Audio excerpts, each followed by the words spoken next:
Ça m'intéressait justement de voir comment les artistes amateurs ou professionnels présents sur Art Majeur traitaient en photographie ce thème du paysage. J'ai bien sûr essayé de mettre en avant beaucoup de femmes photographes, puisque le Paris Photo est toujours très attentif à la présence des femmes dans la photographie, qui est extrêmement riche.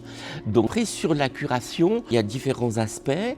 Il y a cet aspect où justement les photographes se plongent dans le paysage et voyager dans le paysage en utilisant tous les principes du focus, de l'autofocus, du flou, du net, etc. Il y a plusieurs photographes qui travaillent au contraire sur le dessin et l'épure. Donc j'ai joué le jeu de l'intelligence artificielle et je l'ai fait aussi puisque récemment il y a eu une application Art Majeur, donc je l'ai fait sur mon téléphone à partir de l'application en jouant de toutes les possibilités qu'on peut avoir de mots-clés, d'intelligence artificielle, de suggestions.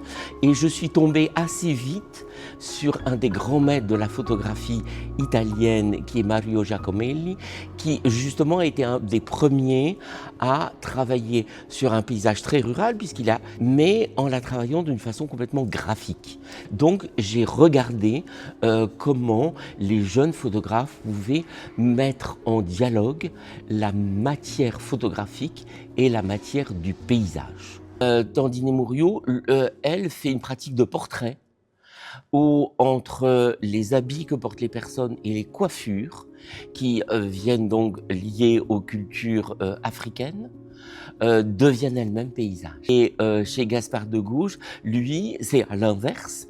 On est totalement dans la mythologie, notamment dans la mythologie grecque, où il sculpte, il reproduit des paysages antiques qui n'ont jamais existé, ou des références aussi à l'œuvre de Magritte, sur un paysage qui est fait de toutes pièces, mais qui semble là aussi plus, pas convaincant, mais encore plus sublime que le paysage réel, lié donc à l'histoire de la ruine.